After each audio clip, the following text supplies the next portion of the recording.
can be mortal. Yes, we are Mere Mortal Knights. Welcome back to another edition of the Mere Mortals podcast. Today is musings because it is going to be a pretty dedicated conversation around my annual goals. You got one here, and it is the 10th of August. Yep, and Kyron here on the other side. And look, we go live at 9 in the mornings on Sundays. Yes, we are in a new location. If you're looking at us from a video perspective, we're in a new setup. We've got a dog next to us. If you hear some squeaking, it isn't Kyron squeaking around with his Chuck's cloth on his head. Better known as an Argentinian beanie.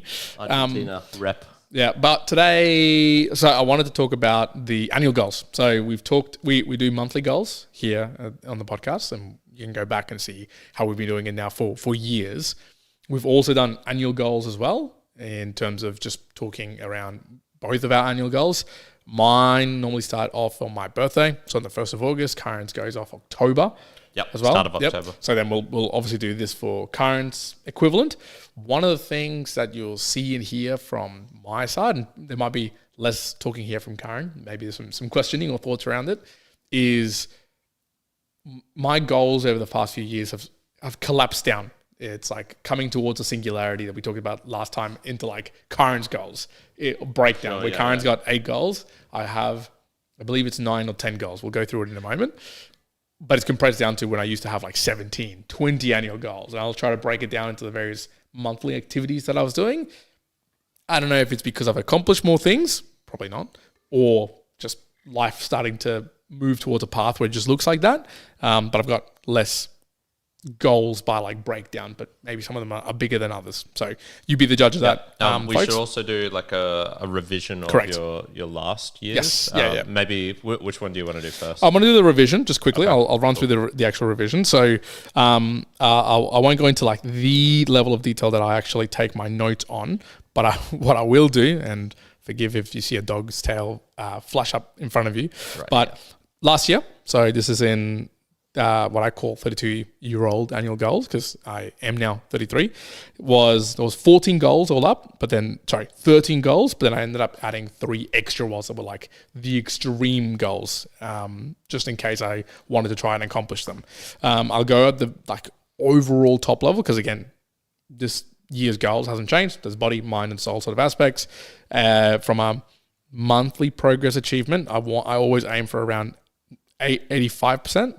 I hit 80%, so slightly decreased. How do you measure them as well? Because some of them are like, is it just a simple it's just a yes or no? Yeah, it's just a yes or no. And then I have like just on average across the whole year. From a yearly progress perspective, again, I aim for an 85%, which is just off completion, and I hit 86%. Now, I didn't game this. I was just like literally, so the way that I do that is every goal, from an annual perspective, I just have a simple rating of where am I up to, 20, 40, 60, 80, or 100%. And some I just don't complete or I just stop doing, and I get them to like 40%, 60%. But a whole host, I did accomplish what I wanted to do. Anyways, it was 86% all up. So I was like, interesting.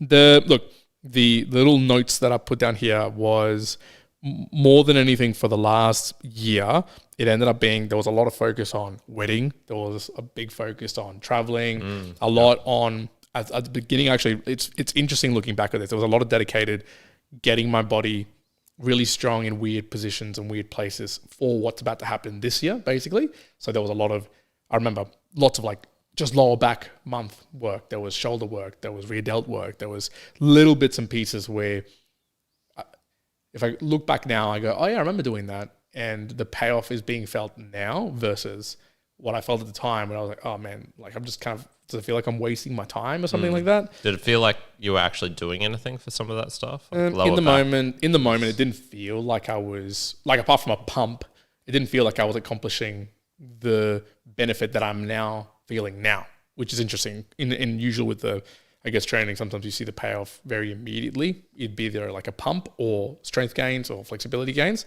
When it came to bulletproofing my body, the game wasn't immediate. So there's an interesting one for me.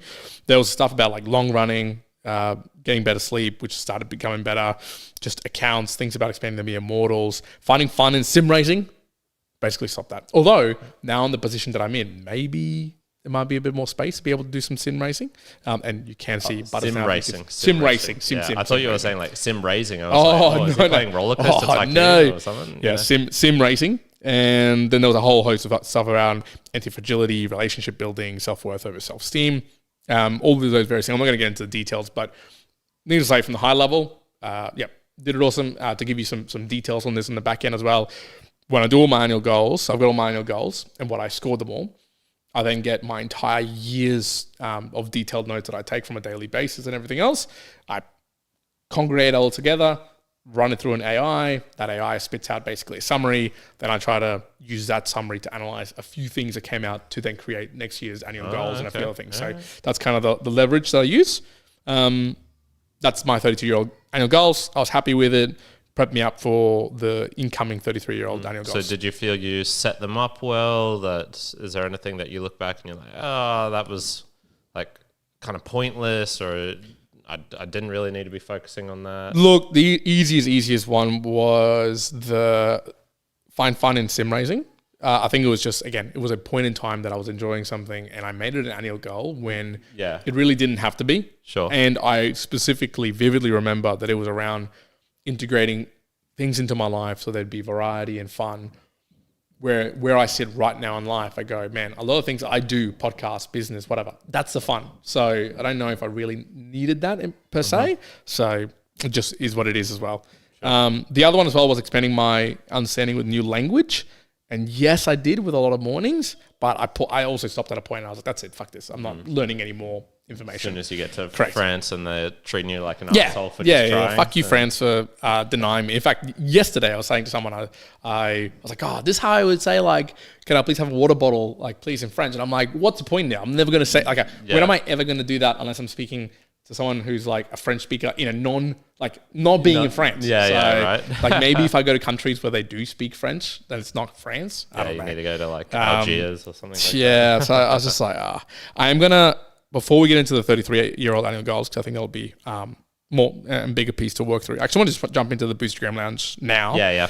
Just go through that because I think we've got a couple that I want to call out. And again, Boostergram Lounge is our chance to just thank people who are sending through boosts. We get to document that through essentially people sending fractional Bitcoin with some sort of message attached, and we very much appreciate that support that comes through. So I've got a couple I want to call out here, conversations, Boostergrams. We had one come through from Cole around I'm ready for Karen's TRT phase as he deadlifts more. And that's as we were talking about the Karen's getting back into some deadlifting and potentially some squats as well. TRT's testosterone replacement therapy. Right? Yep. 1,000 sats then using Fountain. I have no clue what my test is right now. I have thought about this. I should have I was almost put it on my annual goals about doing blood work and getting my blood work done just to see like all of these various facts. But I hate getting my blood taken out. I hate injections. So that's probably not going to be helpful for TRT either. Although you can do like patches and stuff like that. Lucky for you. I just watched a mini, it's not a mini documentary, just a YouTube video of from this channel called Cold Fusion. And it was talking about Theranos, the Elizabeth Holmes sort of thing.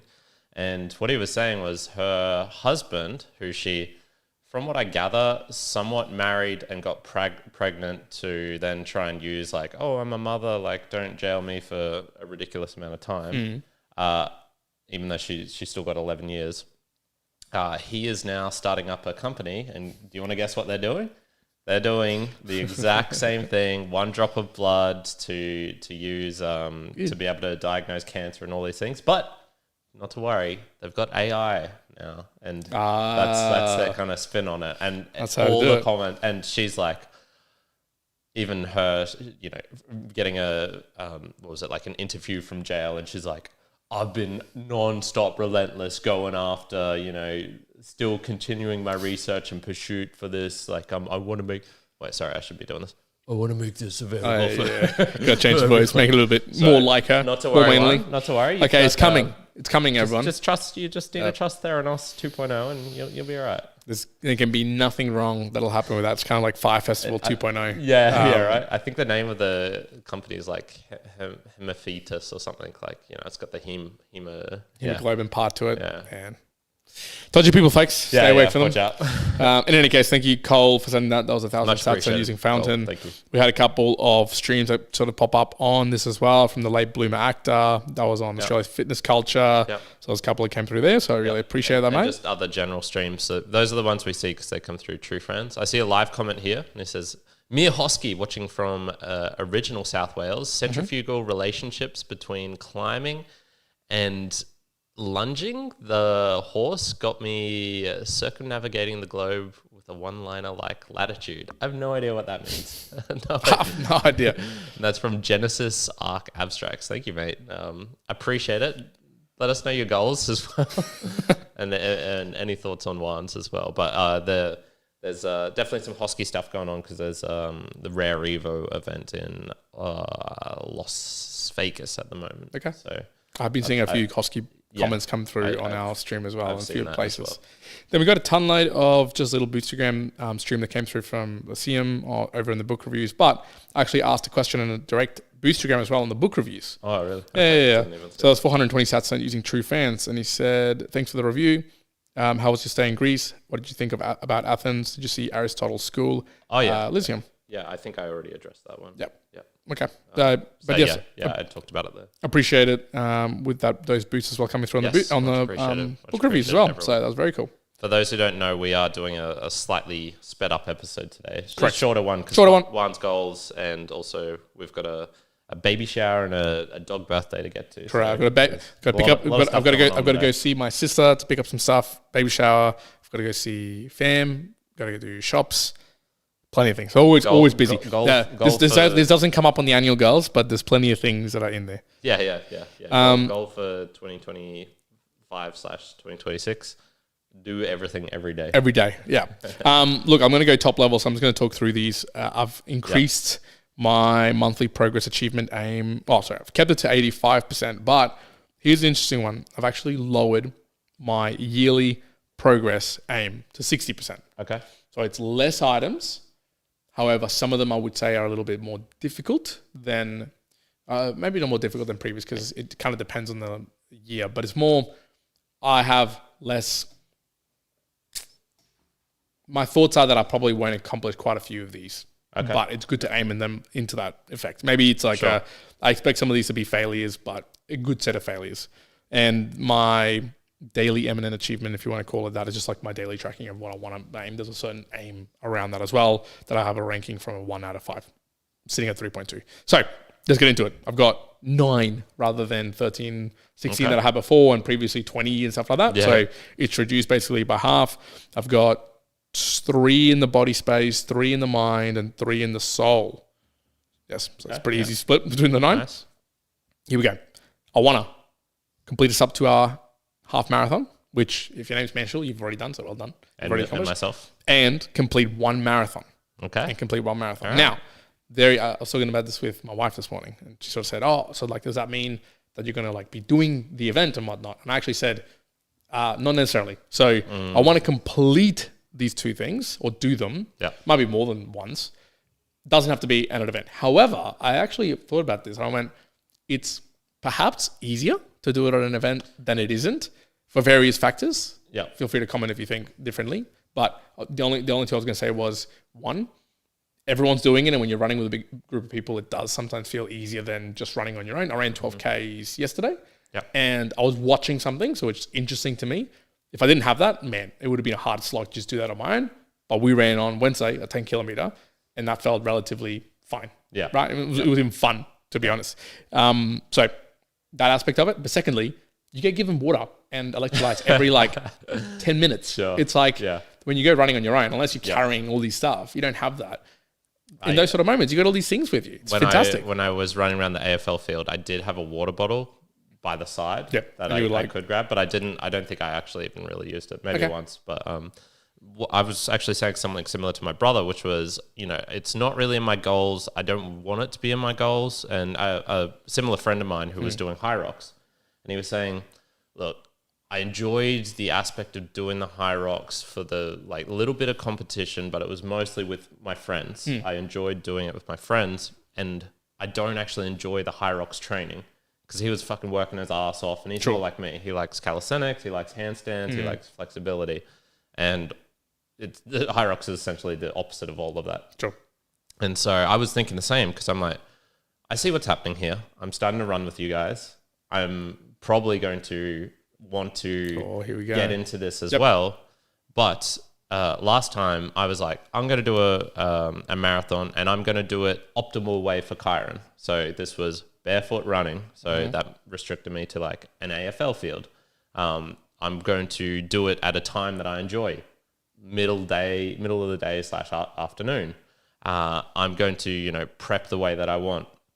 Whereas now, I think a lot of the barriers for myself of doing it in a big group is, no, I would want to do it in a group. I don't care about the time. And the biggest barrier before, marathons are usually done at like a stupid time of the day, 6 a.m., something like that. But I've been training to get up at 5 a.m. Yeah, you've been waking up earlier. Multiple times, one time a week on Saturdays. Yeah, so he's actually... and I'm doing it in winter, I was there yesterday in the cold, in doing the it rain. In the rain, yeah. So I feel like a lot of those barriers for myself. So I'm kind of like you. I'd maybe do one, but I'd probably now only do it in an actual marathon setting with a group of people who I would run with, aka you and maybe Manchill. Yep. And that's the only reason I'd really want to run. And I don't see myself like running outside of those specific moments. Other than just running with you guys on a Wednesday and a Saturday. Yeah. Look, you got to find the ways of... Very, very similar thoughts, I think. Got to find the ways of that, that particular goal, again, is it a stretch? In part, yes. I guess it's more, there's a certain amount of effort I've got to put to doing those sort of things as anyone would. And I think it's good that you put the time on the shorter one, aka the half, and then, I think also as well is because I've done that half at like an event, and so I kind of know, okay, I can see foreseeably to do that. Yeah. And then the other one being like, let's just do it. Yeah. Sure. You know what you should do? You should do the full marathon, bust an ass, like not train for it really, bust an ass to get that sub 2 for the half. And then just walk the rest of it. And then just die the rest of it, yeah. I would absolutely die. Although, in saying that, Anshul, when he did the half marathon at Noosa, he got his PB of the 10K. His 10K PB, he beat it by like 2 minutes, and he did it in 52 minutes or 51 minutes, something like that. So who knows? Maybe that is what will happen.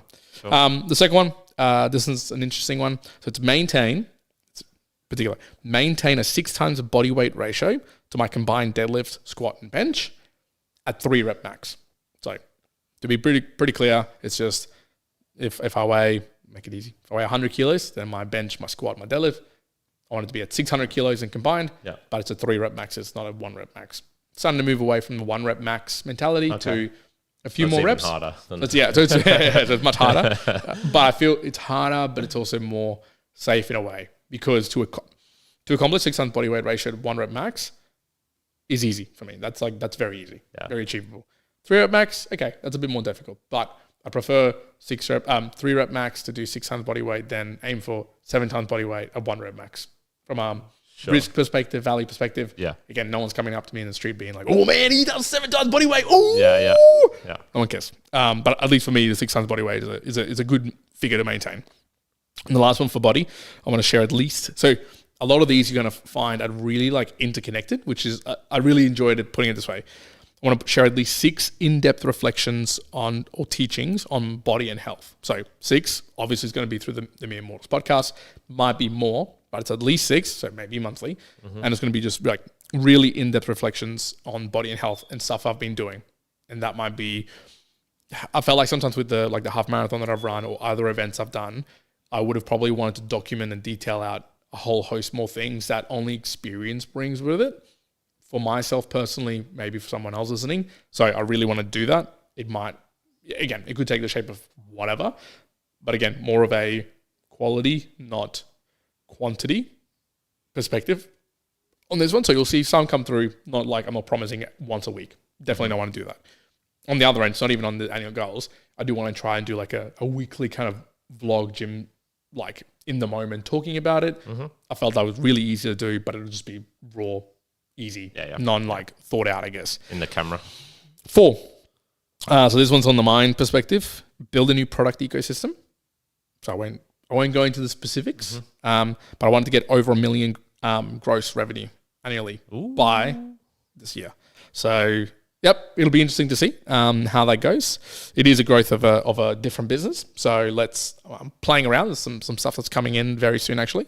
So we'll see. That's going to be an interesting one.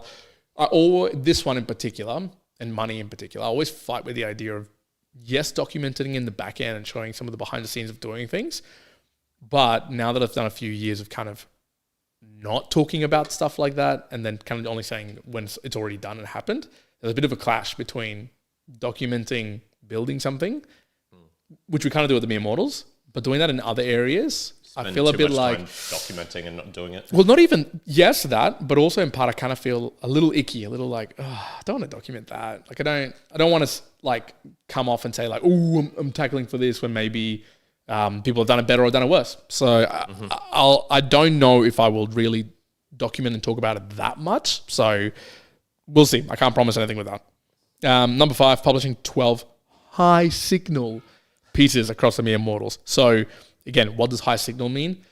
I often can, what I would with a more AI-ified world that we exist in, it would be so easy to just go, tell me a really interesting topic. How do I break it down into a podcast? Here you go. Okay, cool. I'll just talk about that. And in part, I've done that sometimes where I'm like, okay, I have this idea. How should I talk about it? Oh, that's good. Cool way to break it down. I'll do that. And it's good, but it feels generic, even if the topic is something that I appreciate and know. Mm-hmm. So what I kind of mean by that is like, yes, leverage all the tools that I have, but I want it to be like really different, unique inputs into the world as opposed to just with the amount of content that's going to come from AI-fied world, there's just going to be so much of it. I want it to stand out as a little bit of a difference where it's like, oh, that's very different. Like I wouldn't have thought about this or that particular concept. So that's what I call high signal pieces. And again, it'll be through a podcast conversation on the Conversations channel. The 6th one that I've got here is automating 80% of podcast post-production via AI workflows. So this one's interesting because as I add more things into the stream of the stuff that I'm doing with AI and podcasting, I want to kind of combine them and just fast track a lot of the things that we're doing. In part, so I've documented things and I could see that there wasn't like a whole host. I could do more. But then what happened? Last week something happened where I went, oh, wow, I documented the process that I do. And then I realized at some point, I was like, oh, actually, why am I doing this like individually for each one of these folders when I can have it as a core folder and then I don't have to change it all the time? And I was like, oh my God. So more of that where I just want to make it much simpler. Now, if you hear Butters bark right now at a turkey that's walking outside, then you know why the bark comes. Number 7, now these are starting to get into the soul space and you'll see how they map back to the previous one, which is weekly stillness ritual and a monthly solo reflection practice. So weekly stillness ritual, I've talked about it before in the monthly goals. I just want to spend time where maybe the only input is music, but it's just really me being able to think. And that kind of connects back into the high signal conversations. This is more of my own thinking, my own reflections. Monthly solo reflection practice as well. That's now trying to leverage the spending a little bit longer and focusing on the health aspect, the fitness aspects, just thinking again through the comparison of a monthly goal I'm doing right now, 60 minutes thought on like at the end of the month around all my training.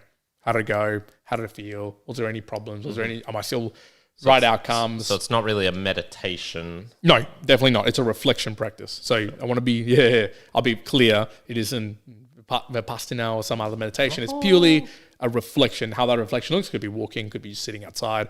I've got a nice little balcony space here. And in the morning, especially when it's approaches summer, by the time I come back from the gym, I can sit out there with like a coffee or something like that and kind of oversee this view that I've got. Yeah, and it's really nice. And I've sat down there with my daughter and just sat there for like half an hour with her without making much noise. And it's quite nice for that. So it's something to that effect.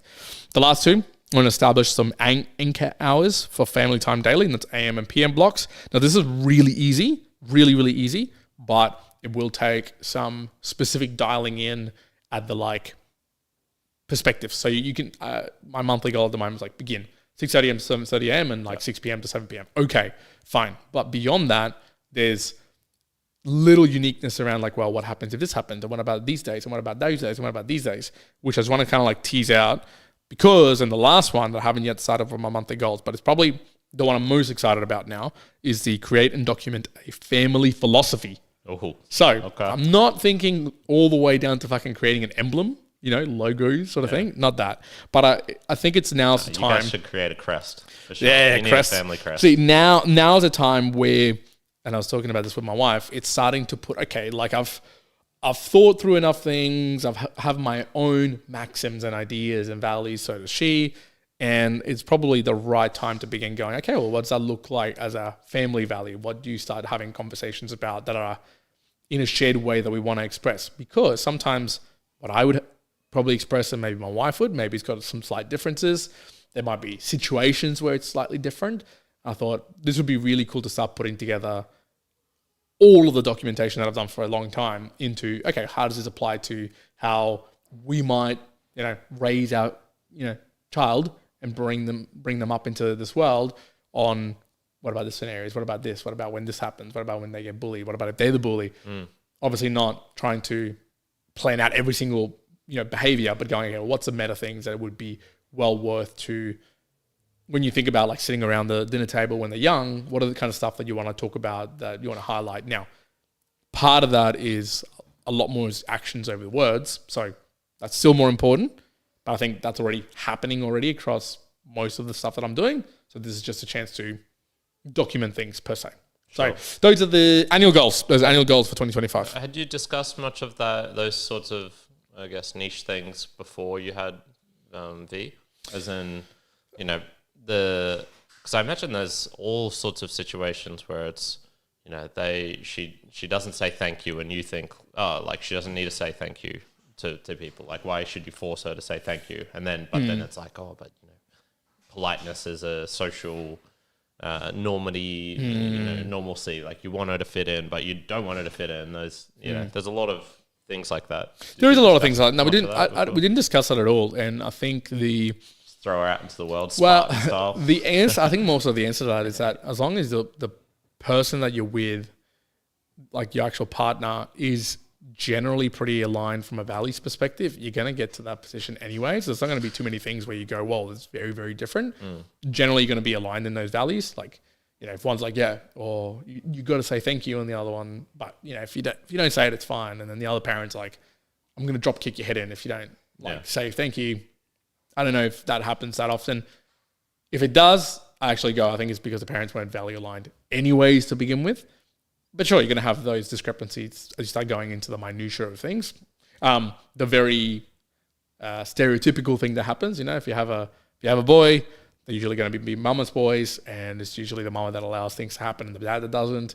If it's the opposite way around, when you're a daddy's girl, usually the girl will kind of just get their way with that and be like, oh, can we watch this? And dad will be like, of course. And the mum would be the opposite.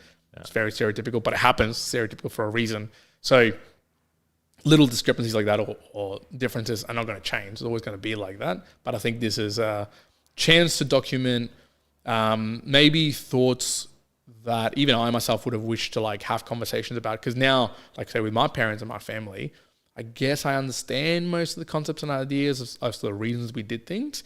But I just envision imagine if I was able to have not instructions, I guess, but a very well detailed thought process to why my parents do certain things, or at least why as a family we do things. I go, oh yeah, that'd be it would go okay, that makes sense.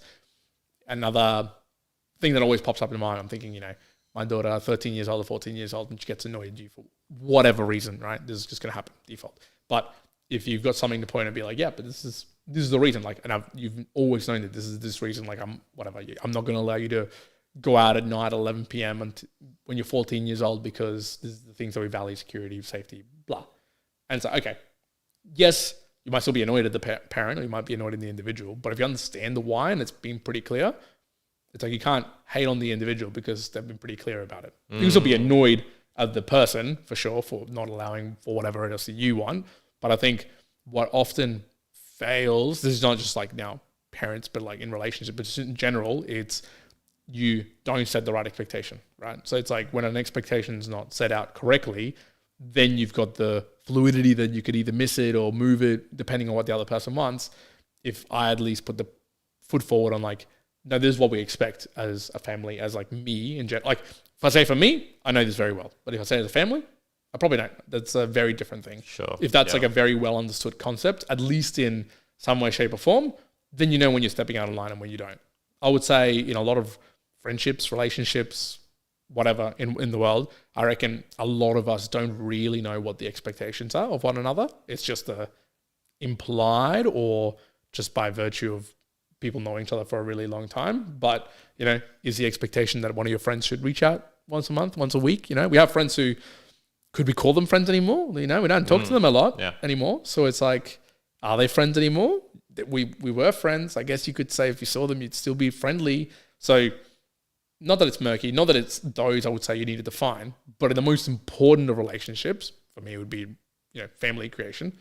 I'm like, that's the ultra important one where it's like, I'm going to make sure expectations are super well known. I think that's what captures that last one. Sure. Yeah. I think the hard bit would be you've set up some rules, you've got clear reasoning why you value these rules as well.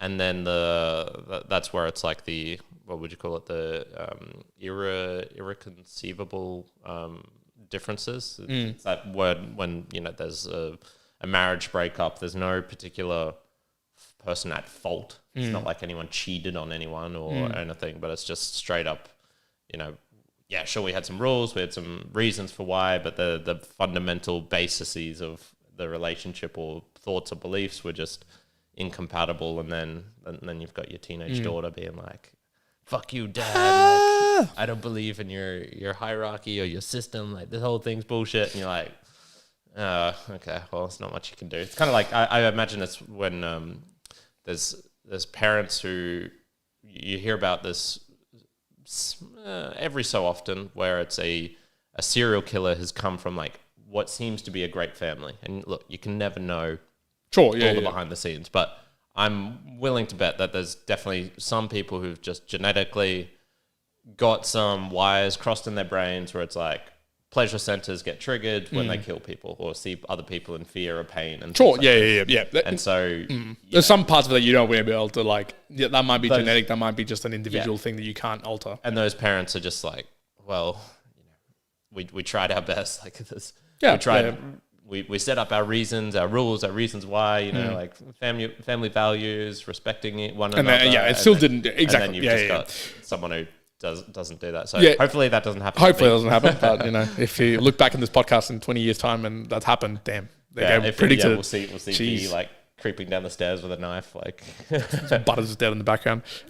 Look, if I had to summarize as well for 33 years, from a fitness and health perspective, I think I've done enough in my life to go, I reached a lot of peaks that I would say most people just, if you go general mere mortal, I'm at the top level mere mortal.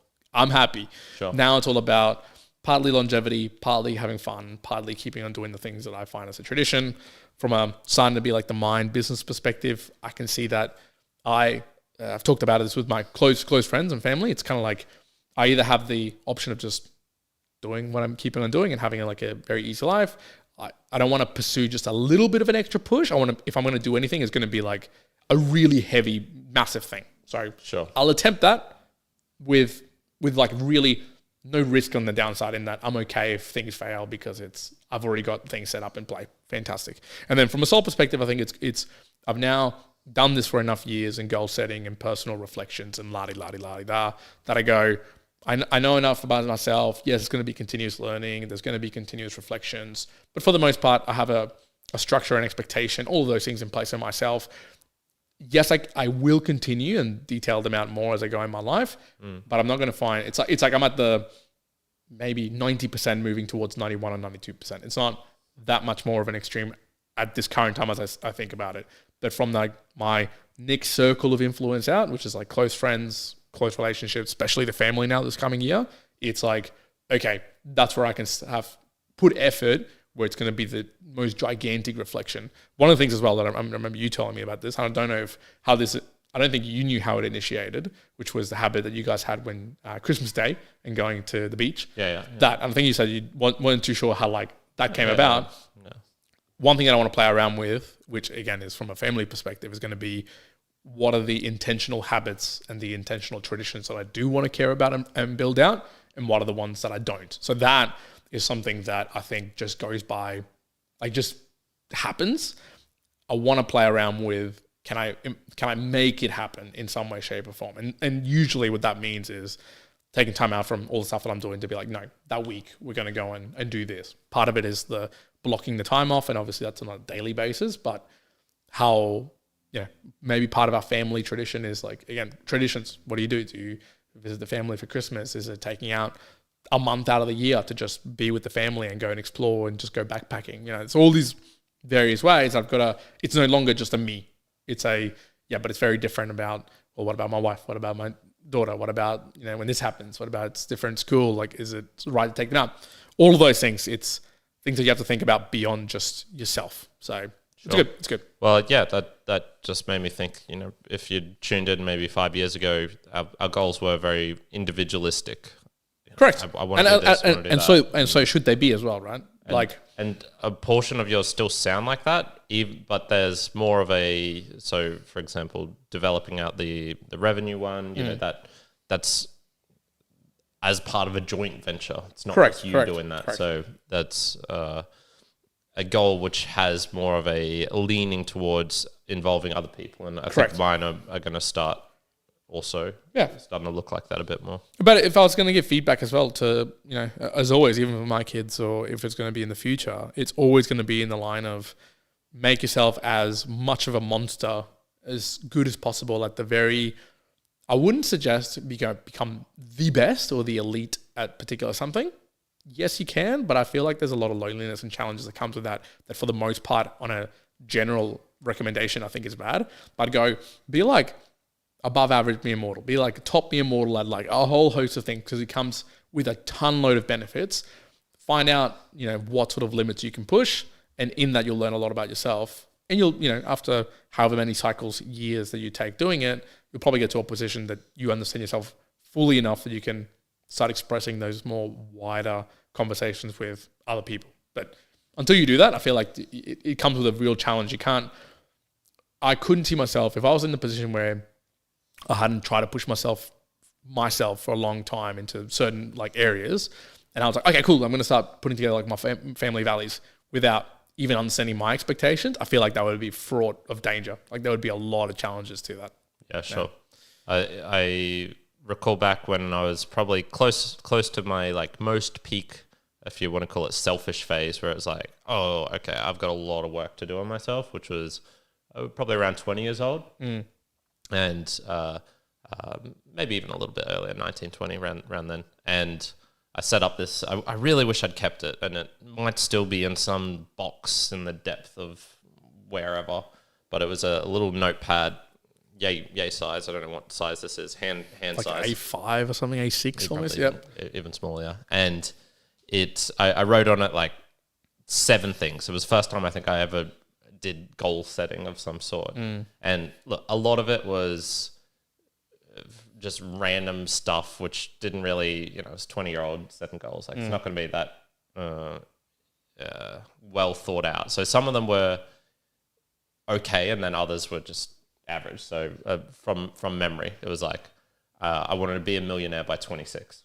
Like without any plan to get there. It was just a random number. I'm pretty sure I wrote mine when I was like 20 or 19, and I said millionaire by 30. Okay, yeah, right. Yeah, there you go. And both of us, well, you've already passed that, but I'm close to like ticking that off now.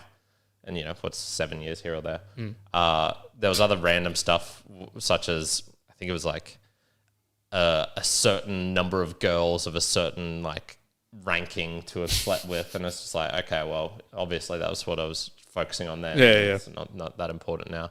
But a lot of these things, like I've ticked off. Like I ticked off learning languages. I've learned way more languages than I even had written down. I've tried out things that I thought were maybe important, like learning the piano. I tried learning that for a while, and I was just like, man, this isn't really that good for me. So it's funny that, I've ticked off.